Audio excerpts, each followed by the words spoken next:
That wraps it up here on Firstpost. I'll, of course, see you again tomorrow. Till then, take care. Bye-bye.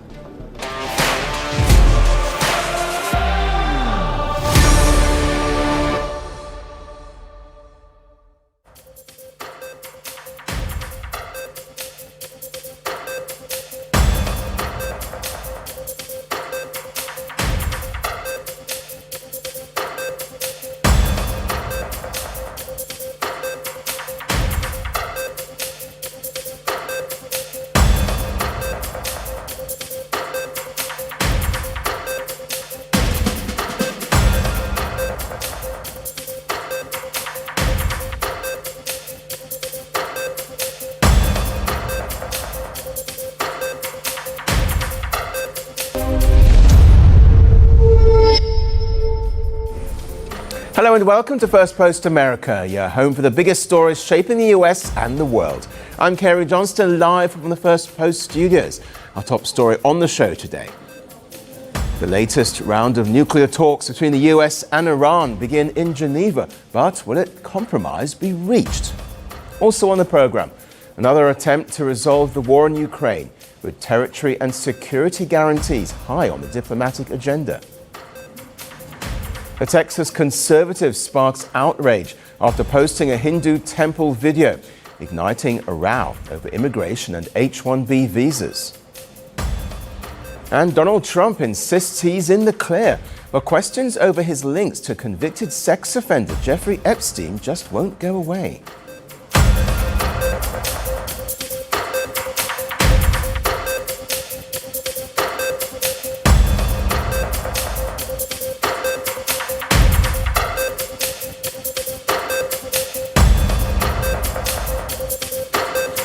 All eyes are on Geneva. Negotiators gathered in the Swiss city today for high-stakes talks between the United States and Iran, mediated once again by Oman. They were indirect talks, meaning that messages are passed through intermediaries, as both sides remain officially unwilling to sit down face-to-face. But the goal is clear: prevent a US military strike on Iran. US envoy Steve Witkoff and Trump's son-in-law Jared Kushner took part in the negotiations, alongside Iranian Foreign Minister Abbas Araghchi. Meanwhile, President Trump has said he will also be involved, and then he added a threat.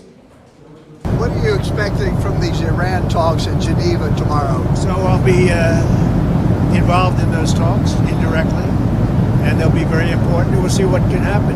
It's been typically, Iran's a very tough negotiator. They're good negotiators, or bad negotiators. I would say they're bad negotiators, because we could have had a deal instead of sending the B-2s in to knock out their nuclear potential, and we had to send the B-2s. I hope they're going to be more reasonable. They want to make a deal. Ahead of the talks, Tehran signaled cautious optimism, claiming the US position on its nuclear program has moved towards a more realistic one. Well, that sounds like progress. But the problem is, the United States appears to be negotiating with one hand and loading a weapon with the other. According to reports, the American military is actively preparing for the possibility of weeks of operations against Iran if President Donald Trump gives the order. And Trump has not been subtle. He's repeatedly threatened military intervention, first following Iran's deadly crackdown on protesters last month, and then again over Iran's nuclear program. Just days ago, he even hinted at regime change. Do you want regime change in Iran? Well, it seems like that would be the best thing that could happen. For 47 years, they've been talking and talking and talking. In the meantime, we've lost a lot of lives while they talk, and legs blown off, arms blown off, faces blown off. It's been going on for a long time. So let's see what happens. In the meantime, we have tremendous power has arrived, and additional power, as you know, another carrier is going out shortly. So we'll see it how if we could get it settled for once and for all, that would be good.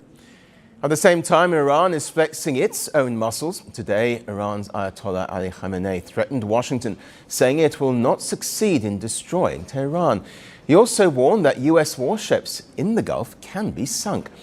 A day ago, Iran began a military drill in the Strait of Hormuz, one of the most crucial transit points on Earth. where nearly 20% of the world's oil passes. Iran says the drill is meant to test intelligence and operational capabilities across the Strait of Hormuz, the Persian Gulf and the Gulf of Oman. Ahead of indirect talks with the US, Iran's foreign minister met his Omani counterpart in Geneva to coordinate Iran's position on nuclear issues and sanctions relief. He also met the head of the International Atomic Energy Agency. Well, just before the talks, a clear sign that nuclear monitoring and inspections are central to this conversation. The Trump administration says it wants a deal that ensures Iran cannot develop nuclear weapons. Iran's deputy foreign minister has hinted Tehran could compromise, but only if the lifting of sanctions are part and parcel of any deal with the US. Meanwhile, Washington and its ally Israel believe Iran is aiming to develop a nuclear bomb. I will not hide from you that I express my skepticism of any deal with Iran because, frankly, Iran is reliable on one thing. They lie and they cheat. But I said that if a deal is to be reached, it should have several components that we believe are important not only for the security of Israel, but for the security of the world. Iran insists that its program is peaceful, even though it has reportedly enriched uranium far beyond civilian energy needs. Tehran also remembers what happened the last time. When attempts to revive talks were underway in June last year, Israel launched airstrikes, followed by US bombers hitting nuclear targets. Iran claims it has since halted uranium enrichment activity. But now the stakes are even higher. Iran is politically weakened by internal protests, economic crisis and Western sanctions, which have crushed oil income. And as Washington pushes to expand negotiations to include Iran's missile stockpile, Iran pushes back.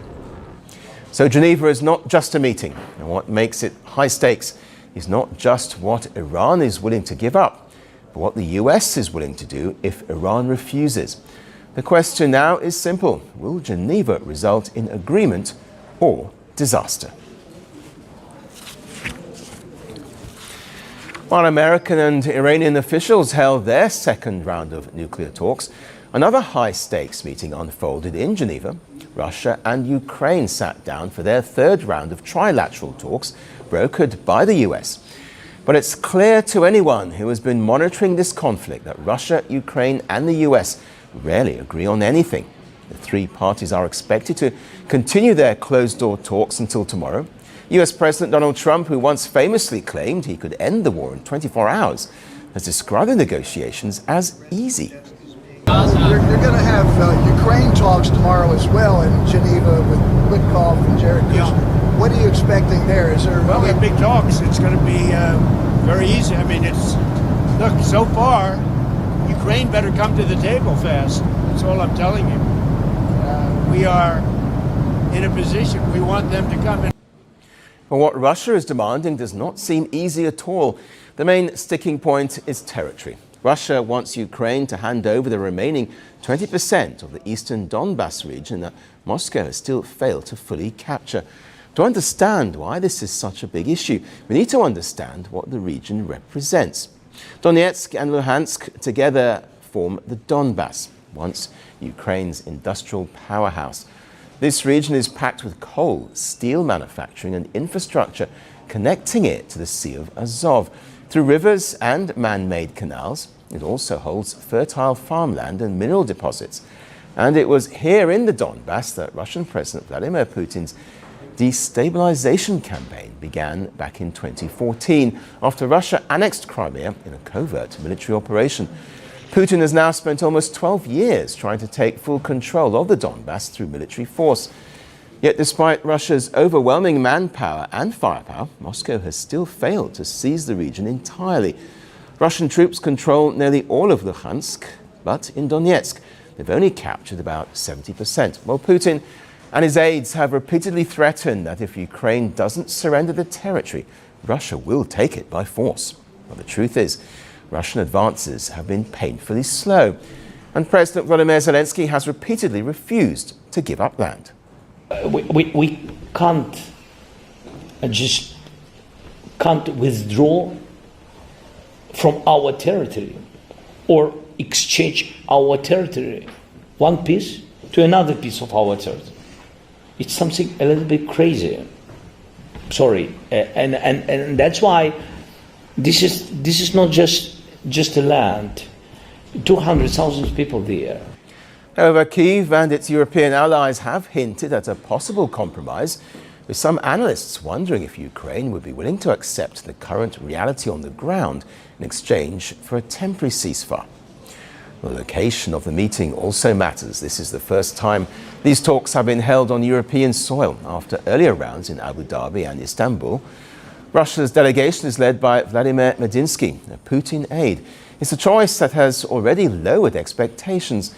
Ukrainian negotiators have accused Medinsky in the past of lecturing them about history to justify Russia's actions. Meanwhile, the Ukrainian president has described Putin as a slave of war, while insisting that Ukraine will do everything possible to prove it wants peace. A few days ago at the Munich Security Conference, Zelensky said the Geneva discussions will include how a monitoring mission would operate if a ceasefire is reached. We are working with all our partners on security guarantees. As I have said, we are very close to finalizing this project. Today we met with senators and expressed our strong desire to conclude the agreement, and we want to increase the duration of these security guarantees so they are more effective for investors. We just had a meeting with investors and business leaders, and they require guarantees that extend beyond 5 to 10 years.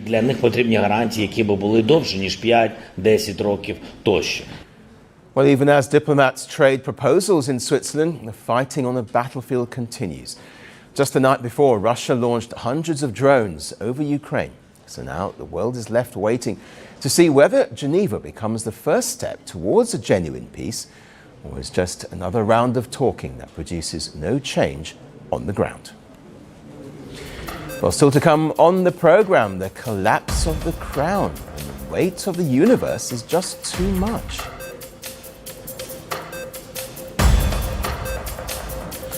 A Texas-based conservative activist has sparked outrage after posting a video of a Hindu temple in the United States. The post framed the temple as a sign of a so-called invasion linked to immigration. The remarks have triggered a fierce debate on migration, religion and work visas in America. The controversy began after Republican activist Carlos Tercios shared a video of a large Hanuman statue at a Hindu temple in Texas. Hanuman is a revered Hindu deity, widely worshipped across India and by Hindu communities worldwide. In his post, Tercios used inflammatory language, calling migrants third world aliens. He questioned why demographic changes were happening in Texas and compared the town to cities in Pakistan and India. He linked the presence of a Hindu temple to immigration through the H-1B work visa program. Well, the H-1B visa allows US companies to hire skilled foreign workers, mainly in technology and engineering roles. The remarks come at a time when the H-1B visa program is under growing political scrutiny in the Republican-led state, which is home to thousands of H-1B visa holders. Recently, Texas Governor Greg Abbott ordered state universities and agencies to pause new H-1B visa petitions. What this proclamation will do is raise the fee that companies pay to sponsor H-1B applicants to $100,000. This will ensure that the people they're bringing in are actually very highly skilled and that they're not replaceable by American workers. So it'll protect American workers, but ensure that companies have a pathway to hire truly extraordinary people and bring them to the United States. Well, the post triggered strong reactions on social media. Some users supported the remarks and demanded tougher action on immigration and deportations. Others criticized the post, though, calling it racist, and accused the so-called activist of targeting a religious community. Several users pushed back against the narrative, linking temples to illegal activity. They said Indian Americans had migrated legally, paid taxes, built businesses, and raised families in the US. Many argued that practicing religion peacefully does not threaten American values. Well, the controversy highlights how immigration and religion have become flashpoints in US politics. with work visas like H-1B coming into focus and debates over who belongs in America growing sharper on and offline. President Donald Trump has once again strongly denied any connection to the late sex offender Jeffrey Epstein, saying he has been completely cleared of any wrongdoing. His latest comments come as fresh attention falls on the recently released Epstein files, which includes several documents, photographs and videos linked to the investigation into Epstein's criminal activities. Trump says he's been totally exonerated and has no connection to him. He said investigators had searched thoroughly for any evidence against him but had found none.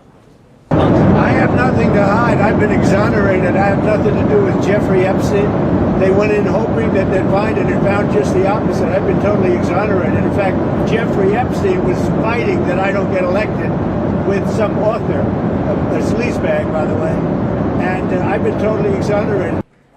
The Justice Department recently released more than 3 million files connected to the Epstein investigation. Officials say there are no more materials left to make public. However, several lawmakers have criticized the department for not releasing internal documents, including memos, notes, and emails related to the case. Epstein owned a private island in the U.S. Virgin Islands. In this secluded property, he hosted wealthy and well-known guests from politics, business, and entertainment. Prosecutors allege he ran a sex trafficking operation involving underage girls. The relationship between Trump and Epstein has remained a subject of public debate. According to past reports, the two were socially acquainted from the late 1980s and were photographed together at multiple events in the 1990s. Epstein also attended Trump's 1993 wedding to Marla Maples and was seen with him at high-profile social gatherings in New York and Florida. Several images also show them together with socialite Ghislaine Maxwell, who was jailed for child sex trafficking, and former British Royal Prince Andrew at a charity event in 2000. In fact, in a 2002 interview, Trump had described Epstein as a terrific person. These remarks and past photographs have continued to draw attention as the case remains a matter of public interest. Trump has also previously denied being on Epstein's plane, but records have revealed he did fly at least 6 times, though none were registered as flying to the private island. Meanwhile, former U.S. Secretary of State Hillary Clinton has accused Trump of stalling the full release of the Epstein files. Clinton said the documents should be made public without delay and alleged that a cover-up was underway. She said she's ready to testify before Congress and wants complete transparency. It's horrifying, and we're hoping that there will be continued release every day that passes. That doesn't mean, as our news commentators say every day in the United States, it's because someone's name is there, they committed a crime. But I think there's a lot of very troubling and really horrific information coming out. Today, came out that Steve Bannon was trying to get Jeffrey Epstein to help him overthrow Pope Francis. Earlier this month, Trump called on Americans to move on from the Epstein controversy. He said the new files only showed a political effort against him and urged the nation to shift its focus to issues like healthcare and the economy. I think it's really time for the country to get onto something else, really. Now that nothing came out about me, other than it was a conspiracy against me, literally, by Epstein and other people. But I think it's time now for the country to maybe get onto something else. What would you say to people who feel like they haven't gotten justice? And yet, despite repeated denials and claims of exoneration, Donald Trump's long-documented social history with Jeffrey Epstein continues to raise uncomfortable questions. For now, the Epstein files stand as one of the most scrutinized case records in recent American history, with questions over transparency and accountability still under review. As political accusations continue to fly, the Epstein files remain a powerful flashpoint in American politics. Our final story today is about how even beauty queens have their limits. Miss Universe Fatima Bosch was greeted cheering crowds at Ecuador's famous fruit and flower festival when she appeared to partially collapse. Was it exhaustion, the altitude, or the sheer pressure of a non-stop global tour? Here's our report.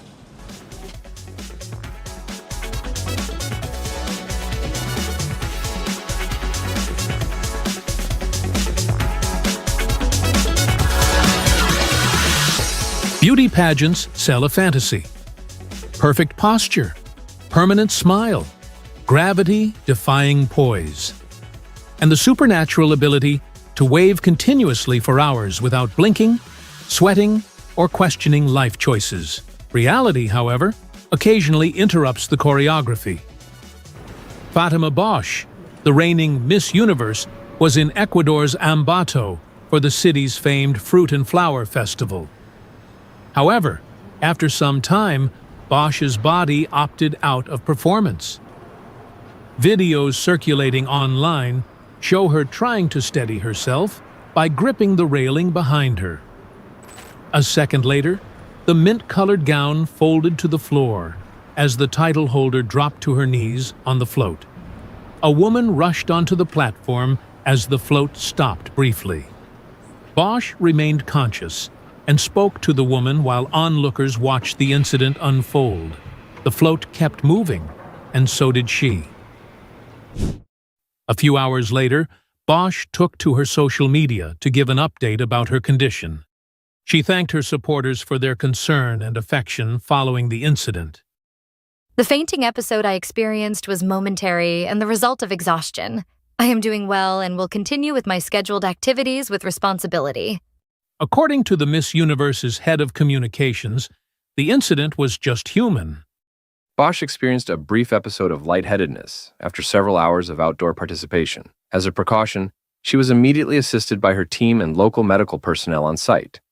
She remained conscious, was evaluated promptly, and recovered quickly. Out of an abundance of care, her schedule was adjusted to allow for appropriate rest and hydration. She is feeling well and expressed her sincere appreciation for the warmth and hospitality she received in Ecuador.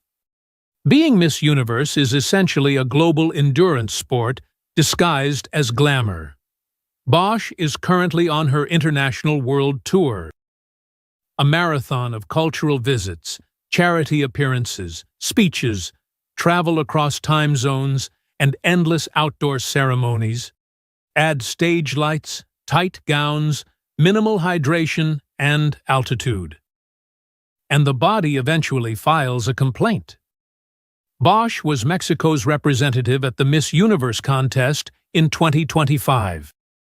After 3 weeks of events and appearances, she was crowned the winner in Bangkok.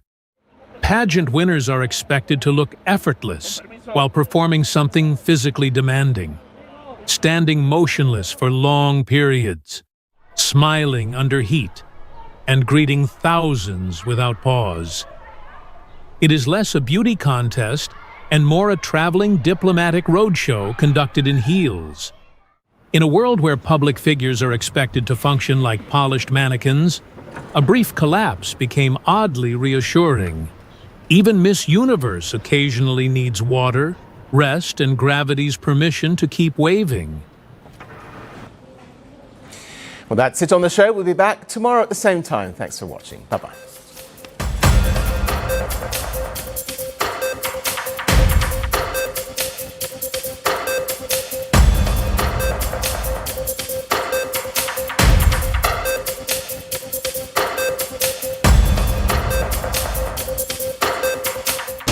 The world doesn't fit in boxes, so why should your news? From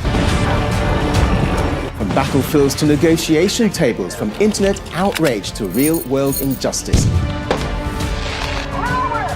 The conversations everyone is having and the ones they're avoiding. It's the same show, but this new year, Firstpost America gets a new look.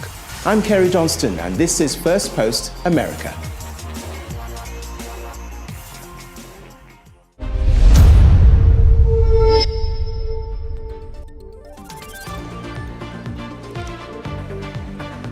Hello and welcome to Firstpost Live, where we